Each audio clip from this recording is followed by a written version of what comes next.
I am so happy with how this looks for the Rangers. We have a pitcher, Jack Leiter, and he is a dude. And while I do think his hitting is worse than Derek Jeter, it's not that far off. You're not mentioning 2006. You can mention the other people, not 2006. Oh, just because I bought the best soap doesn't mean your room's going to be clean. It just leaves it to where I don't believe that the Canadians had a shot. I really don't like the Clippers just kind of sending it in when they're like... Hi, this is Kelly Forbes with the Dallas Stars, and you're listening to Outsiders Opinions with Kevin and Austin. What's up, y'all? Welcome to our NBA Opinions of the Week. I'm Kevin, and I'm joined by the man that I guess we were both wrong on this. The Lakers lost in 5 to the Minnesota Timberwolves. And I think the biggest thing for me is it only took 5 games. I thought I would have expected 7, at least 6 in this series between Minnesota and the Lakers, Austin. Yeah.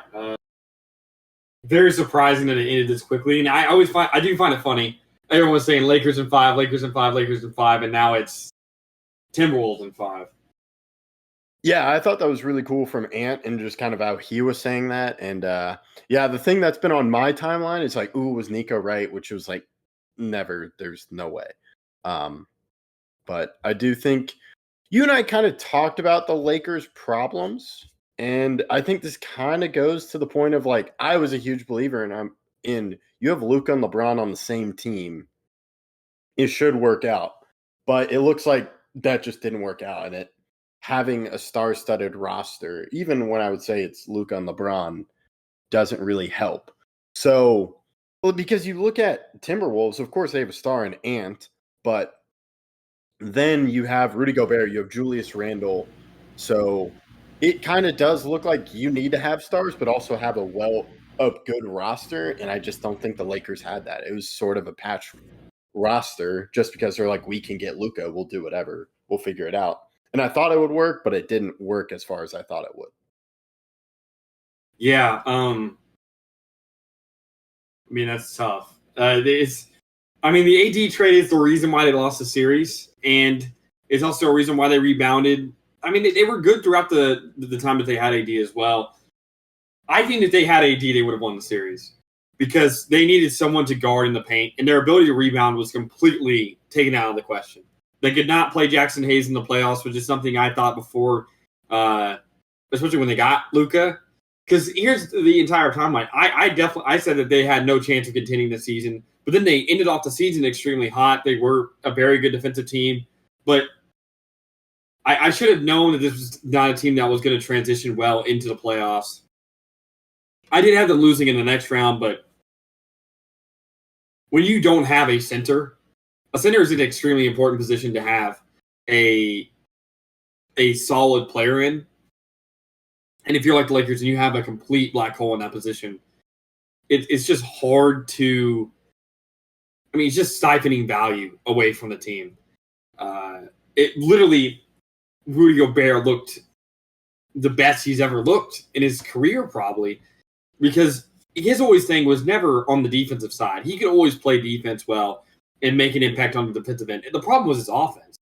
He just can't impact the game offensively whenever there's an even reasonably okay center on that side of the floor. But when you don't have a center and you have LeBron or Luka really running center or even Vando or even Dorian Finney-Smith, it's a joke, honestly, at this point of the season. And the Timberwolves took full advantage. Yeah, kind of to saying that, I understand what you're saying with Anthony Davis being on the Lakers. They would have won because they traded Anthony Davis and they just had no other center depth after. And you'd rather have a center than not, which is kind of what they did, but it's understandable. So kind of, I would say their biggest off-season needs, as this is the title of the video, is, of course, the center has to be number one, but I do think the thing that's been bugging me is I think you have to look a lot at the Mavs roster, what it was like with Luka, because I think that was heading in the right direction, which is just so annoying when they traded him. It was like, this is finally it. But then you take out the main. Luka needs a very specific team to win him around, which is why I don't really consider him on the level of a Jokic. I feel like with Jokic, you can build a lot of different types of teams around to win game to win titles. But with Luka, because he's so bad on defense, I mean, did you see the play with I didn't. Jay McDaniels? I couldn't handle watching. There was a couple times where Luka looked like he was by far the worst defender I've ever watched. I mean, it was kind of like he was expecting there to be a center in the paint, right, to help, but there's not. So you have to play straight up, and he really wasn't, and there's no center in the paint to help. So it just looked really, really bad. He's a player that is still extremely talented offensively, but on the defensive side of the ball, there's just not much he's able to add. So it's just hard for him to stay on the court for as long as he does because you're just losing so many points here and there by players that are not great offensively. Again, Jaden McDaniels at multiple times in this series looked like an all-star level player. And I don't know if he's going to look like that against the Warriors or the Rockets, whoever they play now. Yeah, and kind of going on that, Luka, I think he has been bad defensively in that I think a lot of it goes to conditioning because there are intangibles, of course, on defense. Like you have length as well, but it's mainly effort. And I just don't think sometimes Luka checks out and kind of was used to a center to where he can let it go. But I think a big part of it is effort, but he doesn't put that effort in because he puts it on the offensive side because of his conditioning. I'm not saying his conditioning was perfect. My thing is you just work with him on that. So I think that's going to be something, especially with the trade and kind of how Luka is of just focusing on that. I do think there are other ways you can build around him, but I think you start with that Mavs team and just like he needs shooters. I think he would work with LeBron, but you do have to add some defensive pieces. I think Dorian Finney. You need shooters around him and you need defense. And that's exactly what the Mavs were trying to build and had built in some. I don't know how necessarily they would have done this season, but they because we don't know if Kyrie would have stayed healthy all year. We don't know how that obviously would have worked out.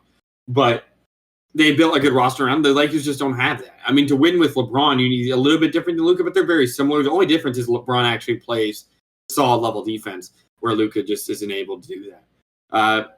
When it comes to what the Lakers should build for next season, like you mentioned, that is the title of this video. It really does start with a center for me. I don't think you need to build for Luka first. I think you need to build a roster, and then around that roster. And yes, obviously the Mavs had a good center, and they had a lob threat, but they were also extremely good at defense. I think the problem with Dwight Powell wasn't that he was an amazing. He is the highest offensive rating of all time in multiple seasons, just because of how good he is as a lob threat. He can catch any lob. He has a very high vert, but on the defensive side of the ball, he cannot rebound and he cannot defend.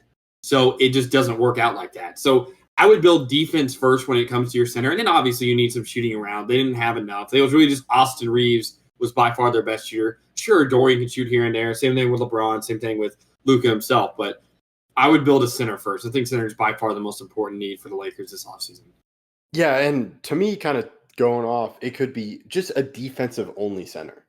Like, you don't need an offensive threat. Just a guy that can rebound and block shots if he can. So, like, I know there are jokes about Daniel Gafford, but just getting any center, I think, would work. Just, you could get a bench center and have him start. But, yeah, it does start there. I think I don't think you build. I understand. I think you have to make something close to Luka and building it, but I think you can patchwork it again. Like if they get a center and I would say a guard, a defensive guard, then I think they could do okay. I don't know if they'll be amazing, but yeah, I really agree. It's really the center, then just kind of getting other pieces. And they do have a trade. They do have picks they can trade. I'm wondering about Rui Hachimura. Is he traded away? Rui was a good shooter this series. Yeah. I'm interested to see what they do with him. I think a bigger question, and this is not something you necessarily have to answer definitively right now, but is LeBron going to come back next season? I think some people feel like he does, but it's not going to be that much longer until he retires, right? So it's time's running out, and you have to, I think, prepare for his absence, because I think the Lakers without LeBron are not a playoff team. Yeah. They're not a playoff team. And while I did say that the Lakers win this series if they have AD, obviously they still win the Luka trade as long as Luka does not completely fall off in the second half of his career. But that doesn't mean that right now AD is better for the Lakers than Luka is. And that's just the truth. Because of the roster, how it's built. They have no other centers. No. Yes. you And have that and drop-off, defense. too. If Luka was an elite defender as well, I think they would have had a much better chance. But it's just two evils. It's you don't have a center, and Luka can't play defense, so you need someone to help him. And when you don't have either, it's just really hard to play against these playoff teams. Yeah, and I would say I don't know if Luka's going to resign. So I kind of view as next year as kind of the year where they do everything they can to win with Luka and LeBron together. Because and you think so? So you do think LeBron comes back? I think LeBron comes back for 1 year. I like how people are saying he would want a tour. He would want kind of a final year of kind of being like, okay, I am going to retire. So I do think Dirk didn't do that though. There's been well, Dirk's different than LeBron. Like, sure. But I don't think I just wasn't old enough to know with some of these other players, but I'd be interested to see. I'd be interested to see. Wade. I'm pretty sure Dwayne Wade kind of said he was. Yeah, I know. The one that everyone remembers is Kobe. Kobe definitely did it. Yes. I'm trying to remember if Jordan did it. I don't think Jordan, because he would just retire. Well, I'm saying his last time with the Wizards. I don't know if he did it or not. I don't know. I think LeBron would kind of bask in the glory. Dirk and like Tim Duncan were just like, yeah. Well, Tim Duncan was even more shocking. He was like, I'm done. Dirk. Well, because Dirk said it with 1 game left. Because it was after his last game with the in the AAC. And then he said, I'm done. This is it. And then he played one more game in San Antonio. But Duncan, they thought was going to resign. And then the offseason just said, yeah, I'm done. So, yeah. But the Lakers have a lot of problems, but it's going to be a huge offseason for them. They really have to figure it out because, like you said, Luka's got a guarantee to resign. And then, kind of LeBron. I think it's really they got to do more even trades and like signings. Like, what can they do to get enough? So we'll have to keep an eye on that. I'll let you close this one out. Yeah, thank you guys for listening. Please let us know what you guys think about the Lakers, about LeBron's retirement, and everything else.